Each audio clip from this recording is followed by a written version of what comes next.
A China agora está com um baita problema nas mãos. Olha isso aqui. Em menos de 10 anos, praticamente tudo que importa para nós na vida vai depender de se a China vai nos permitir tê-lo ou não. Tudo, desde o remédio para pressão arterial que tomamos, quais filmes vamos assistir e tudo mais, vamos depender da China para isso. Eles conseguiram dominar a indústria de minerais críticos, suprimentos em todo o mundo. Eles agora estabeleceram direitos sobre minerais críticos. Mesmo aqueles que querem ver mais carros elétricos, não importa onde você os faça, essas baterias são quase totalmente dependentes da capacidade dos chineses e da disposição do Partido Comunista Chinês para produzi-las e exportá-las para você. Então, se não mudarmos de rumo, vamos viver em um mundo onde muito do que importa para nós no dia a dia, desde nossa segurança até nossa saúde, dependerá de se os chineses nos permitirão tê-lo ou não. Esse é um resultado inaceitável. Esse é um resultado inaceitável. Isso daqui é Marco Rubio falando, o cara que tá na linha de frente de toda a política externa americana. É o principal diplomata dos Estados Unidos. Acima de Marco Rubio só tem Trump. E esse cara aqui que está logo abaixo de Trump consegue ser até mais linha dura do que Trump em vários posicionamentos de política externa. E o detalhe aqui é que é esse cara, Marco Rubio, que consegue ditar o tom que os Estados Unidos vai ter por esses próximos 4 anos aí de governo Trump. Aqui, logo na entrada, Marco Rubio já tá falando, já tá denunciando ali que nos próximos 10 anos o mundo, a trajetória do mundo vai ter que mudar e a China vai ter que parar com seu domínio. Marco Rubio traz abertamente aqui um posicionamento de que a China hoje é a maior ameaça para os Estados Unidos e isso daqui vai ter que mudar. Marco Rubio denuncia ali um trabalho escravo da China, denuncia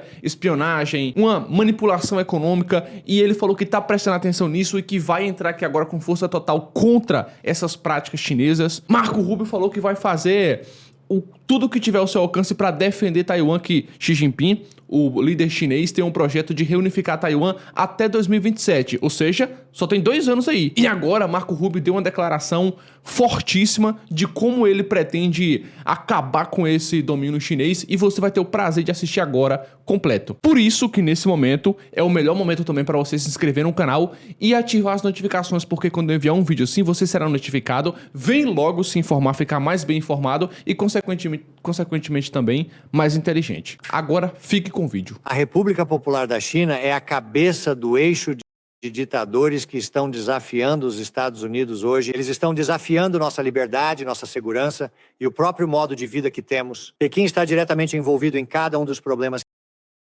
que acabei de mencionar. É por isso que abordar qualquer um deles não pode ser feito sem garantir que estamos pensando em como estamos desencorajando a República Popular da China, quando tudo é prioridade, nada é prioridade. Primeiro de tudo, você concorda que a RPC é a maior ameaça que enfrentamos como Estados Unidos? O Partido Comunista da China lidera a RPC, é o adversário quase igual, mais potente e perigoso que esta nação já enfrentou. Eles têm elementos que a União Soviética nunca possuía. Eles são um adversário e competidor tecnológico, um competidor industrial, um competidor econômico, um competidor geopolítico, um competidor científico, agora em todos os âmbitos. É um desafio extraordinário.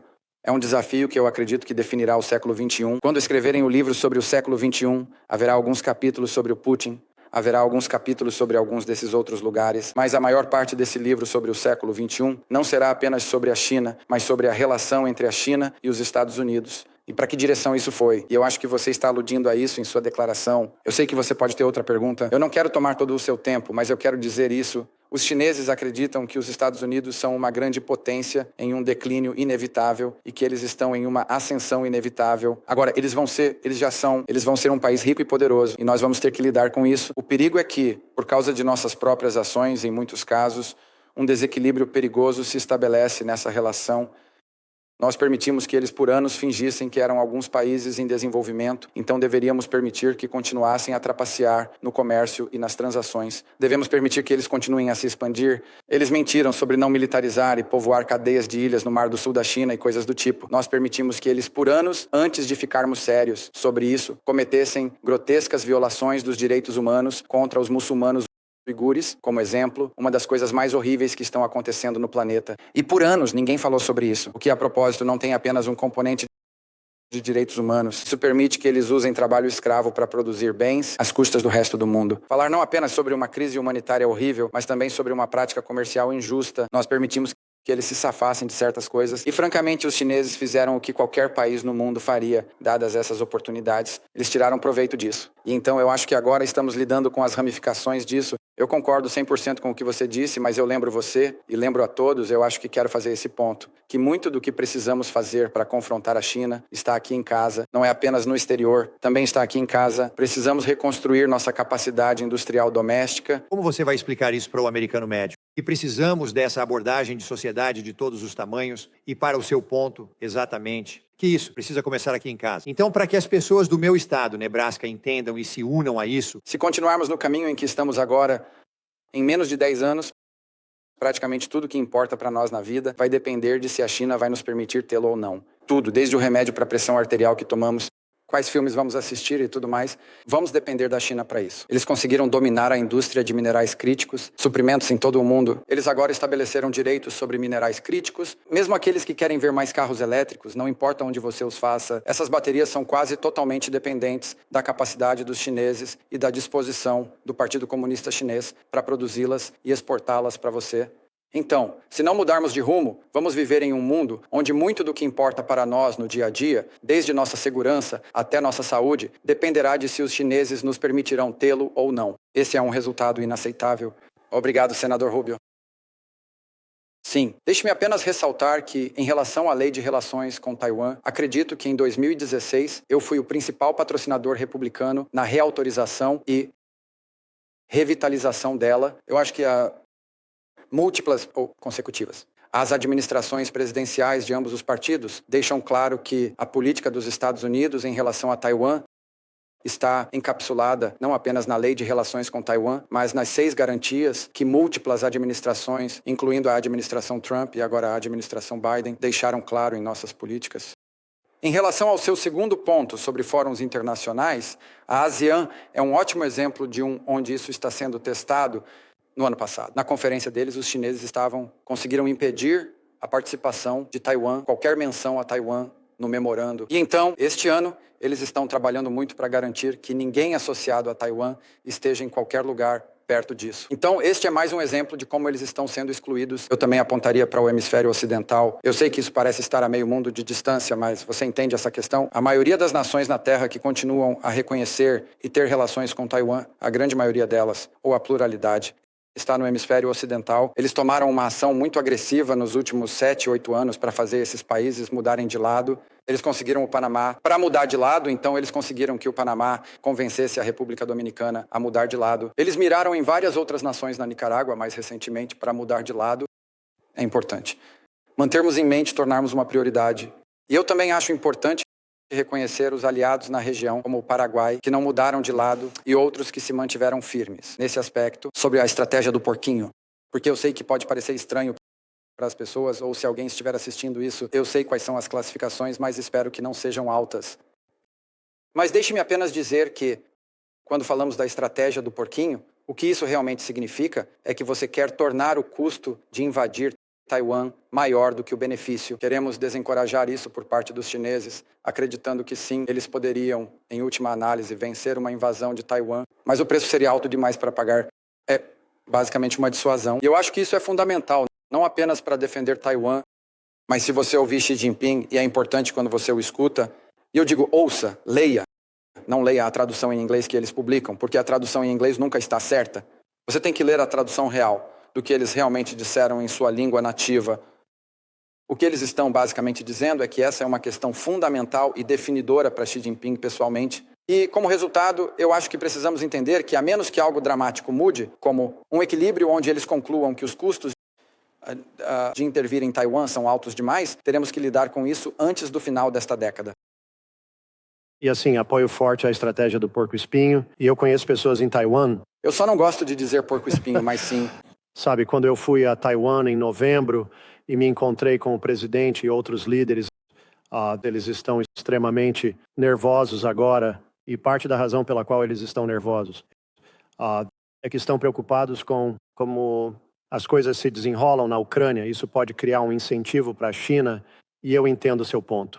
Sobre o atual impasse e o fato de que há uma série de objetivos que estão fora de alcance para o outro lado, mas eu realmente sinto que nossa parceria com a OTAN e nosso contínuo fornecimento de material de guerra, que permite aos ucranianos continuar lutando até que essa resolução seja alcançada é extremamente importante, porque se a Ucrânia colapsar, isso dirá muito à China sobre se nós vamos continuar ajudando Taiwan, sem mencionar que será uma catástrofe para a democracia e uma catástrofe para os ucranianos.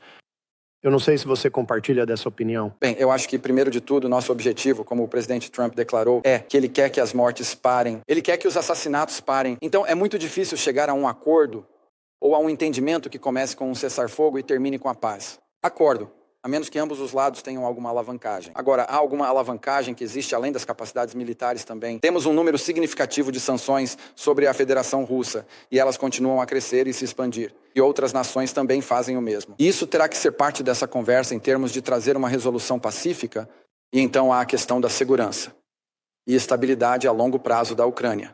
Além do fato de que, mesmo que o conflito termine, é necessário que a Ucrânia tenha a capacidade de se defender. E é um ponto que eu levantei desde 2014, quando os Estados Unidos, sob a administração Obama, escolheram não fornecer capacidades de armamento. E eu acho que perdemos uma vez. Obrigado.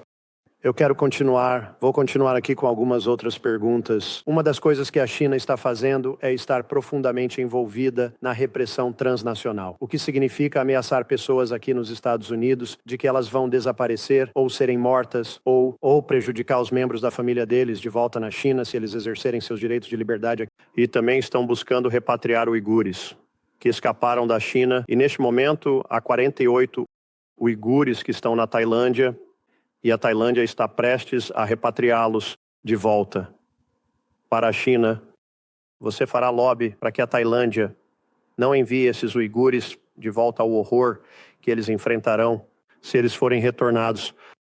A Tailândia é aliado do ZEUA. Diplomacia alcança, parceiro, um aliado histórico forte também. E assim, essa é uma área onde eu acho que a diplomacia pode realmente alcançar resultados por causa de quão importante é esse relacionamento e quão próximo ele é. Eu acho que é mais uma oportunidade para lembrarmos ao mundo do que exatamente estamos falando aqui. Isso não é uma questão obscura. Essas são pessoas que estão sendo basicamente reunidas por causa de sua etnia e religião e estão sendo colocadas em campos, estão sendo colocados no que eles chamam de centros de reeducação, estão sendo despojados de sua identidade. Os nomes de seus filhos estão sendo mudados. É uma das coisas mais horríveis que já aconteceram. E estão sendo colocados em trabalho forçado, literalmente trabalho escravo. E eu vou dizer que nosso trabalho conjunto na lei de prevenção do trabalho forçado, o trabalho forçado uigur, foi tremendo. Obrigado por defender isso.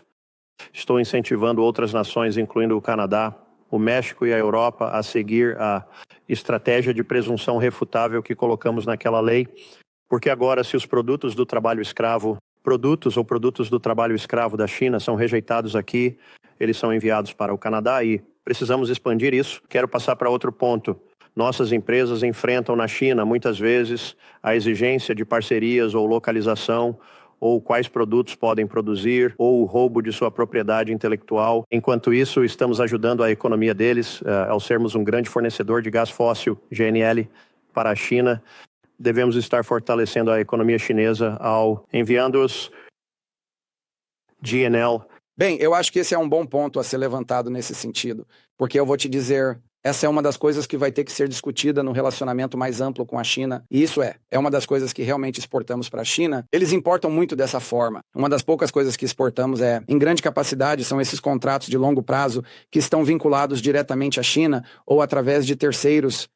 Porque parte disso, obviamente, é exportada para um terceiro país que, por sua vez, usa e envia para a China, seja como uma venda direta ou como um subproduto. Então, eu acho que isso precisa estar na mesa, assim como uma série de outras medidas que temos como alavancagem, enquanto nos envolvemos com os chineses nessa perspectiva geopolítica. Eu iria mais longe e apontaria que os chineses também têm, eu acredito, a maior capacidade de refino em superávit do mundo. Eles também investiram muito nisso. E essa é mais uma área onde eu acho que nossa política energética será crítica para trazer alguma estabilidade geopolítica ao nosso relacionamento com eles.